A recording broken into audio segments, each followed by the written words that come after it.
Pemain Abroat ramai-ramai akan pulang ke Liga Indonesia. Marcelino Ferdinand, Asnawi Mangkualam, Arhan Pratama, Ramadan Sananta, ini kemajuan atau bumerang besar bagi timnas. Liga Indonesia sedang disorot. Tenang dulu. Jangan langsung menghakimi. Karena apa yang sedang terjadi di sepak bola Indonesia saat ini bukan sekadar soal pulang kampung, tapi tentang arah masa depan timnas Indonesia. Marcelino Ferdinand, Asnawi Mangkualam, Pratama Arhan, hingga Ramadan Sananta, satu persatu pemain Abroat yang selama ini dibanggakan, mulai dikabarkan akan kembali merumput di Liga Indonesia. Pertanyaannya sederhana tapi mengganggu.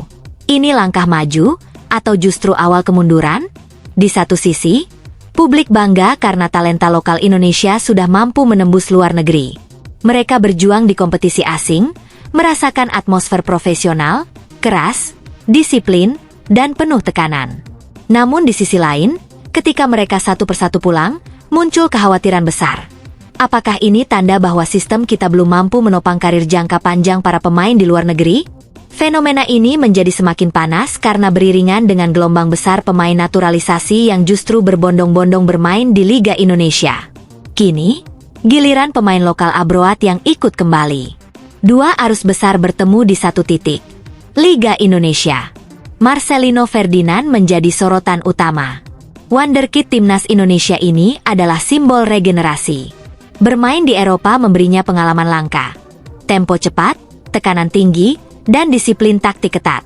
Marcelino dikenal memiliki visi bermain, keberanian duel, serta kecerdasan membaca ruang. Jika terus Abroat, potensinya untuk naik level sangat besar. Namun jika ia kembali ke Liga Indonesia terlalu cepat, kekhawatiran muncul. Apakah perkembangan itu akan melambat? Di sisi lain, jika ia tampil dominan di liga lokal, kepercayaan diri dan jam bermain bisa meningkat. Inilah dilema klasik. Menit bermain versus kualitas kompetisi. Asnawi Mangkualam pun berada di persimpangan yang sama. Kapten timnas yang dikenal agresif, pekerja keras, dan punya mental baja. Pengalamannya di Korea Selatan membentuknya menjadi bek modern. Kuat bertahan, berani overlap, dan disiplin posisi. Asnawi adalah contoh bagaimana pemain Indonesia bisa bersaing secara fisik dan mental di luar negeri. Kepulangannya ke Liga Indonesia bisa membuat kompetisi lokal naik level, tapi juga berpotensi mengendurkan tekanan kompetitif yang selama ini membentuknya. Pratama Arhan, sang raja lemparan jauh, adalah simbol eksplosivitas. Bermain di Jepang dan Asia Timur memberinya pengalaman tentang kecepatan transisi, ketepatan taktik, dan profesionalisme ekstrim. Arhan bukan hanya bek kiri, tapi senjata taktis. Jika ia kembali ke Liga Indonesia, jam bermainnya mungkin meningkat drastis. Namun pertanyaannya, apakah intensitas latihan dan kualitas lawan mampu menjaga levelnya tetap tinggi? Ramadan Sananta mewakili tipe striker lokal murni yang berkembang pesat. Fisik kuat, duel udara solid, dan naluri gol tajam. Abroat memberinya tantangan besar dalam adaptasi. Kembali ke Liga Indonesia bisa membuatnya lebih produktif secara statistik, tapi juga berisiko membuatnya terjebak di zona nyaman. Padahal striker timnas membutuhkan tekanan kompetisi tinggi agar instingnya tetap tajam di level internasional. Disinilah letak persoalan besar. Semakin banyak pemain timnas bermain di liga lokal, semakin besar risiko stagnasi kualitas. Bukan karena Liga Indonesia buruk, tapi karena perbedaan level kompetisi, tempo permainan, dan kultur profesional. Bermain di luar negeri memaksa pemain beradaptasi setiap hari. Mereka bertarung untuk tempat utama, bersaing dengan pemain dari berbagai negara, dan hidup dalam tekanan konstan. Semua itu membentuk mental juara. Namun, ada sisi lain yang tak bisa diabaikan. Kembalinya pemain Abroat ke Liga Indonesia juga membawa dampak positif. Mereka menjadi role model. Standar latihan naik. Disiplin meningkat. Profesionalisme perlahan menular. Pemain lokal muda mendapat contoh langsung. Klub-klub mulai menyesuaikan metode latihan.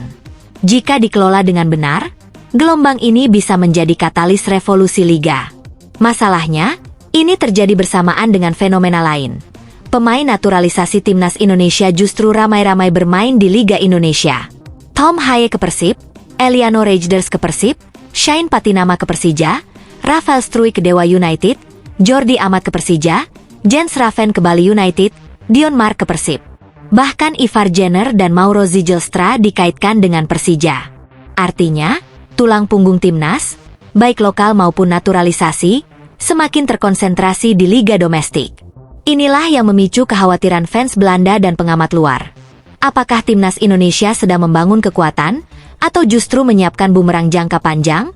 Karena di sepak bola modern, kekuatan tim nasional sangat bergantung pada kualitas liga tempat pemainnya berkompetisi. Semakin tinggi level liga, semakin matang pemain. Negara-negara elit dunia memiliki mayoritas pemainnya bermain di top league Eropa. Sementara Indonesia, perlahan tapi pasti, menarik kembali pemain-pemainnya ke dalam negeri. Di satu sisi, ini meningkatkan kualitas Liga Indonesia. Tapi di sisi lain, bisa memperlemah eksposur internasional pemain timnas. Minimnya pengalaman menghadapi lawan elit berpotensi membuat timnas stagnan di level Asia. Namun PSSI melihatnya dari sudut berbeda. Mereka tidak melarang pemain kembali.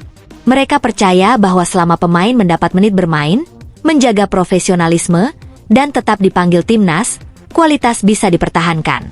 Bahkan, dengan semakin banyak pemain bintang di Liga Indonesia, atmosfer kompetisi akan naik, sponsor masuk, infrastruktur membaik, dan secara bertahap Liga naik kelas. Pertanyaannya tinggal satu. Apakah transisi ini akan berlangsung cepat, atau justru menjadi jebakan panjang? Jika Liga Indonesia mampu menaikkan standar latihan, kualitas wasit, manajemen klub, fasilitas, dan kedisiplinan, maka kembalinya para pemain abroad dan naturalisasi bisa menjadi fondasi emas. Tapi jika tidak, timnas Indonesia berisiko kehilangan keunggulan kompetitif yang selama ini dibangun dengan susah payah. Apalagi, timnas Indonesia sedang bersiap menghadapi FIFA Series Maret nanti. Turnamen ini akan menjadi ujian nyata. Bukan hanya untuk taktik, tapi untuk mental dan tempo permainan.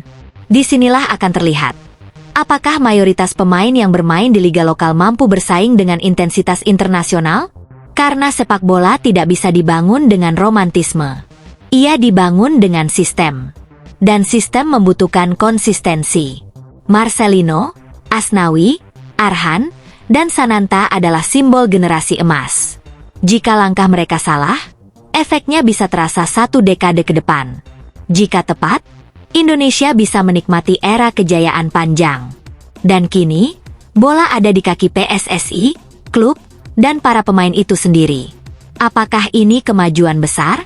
Atau justru awal bumerang terbesar dalam sejarah sepak bola Indonesia? Jawabannya tidak akan datang hari ini. Tapi perlahan, lewat performa timnas di FIFA Series, Piala Asia, dan Piala AFF, kita akan melihat kemana arah Garuda sebenarnya terbang.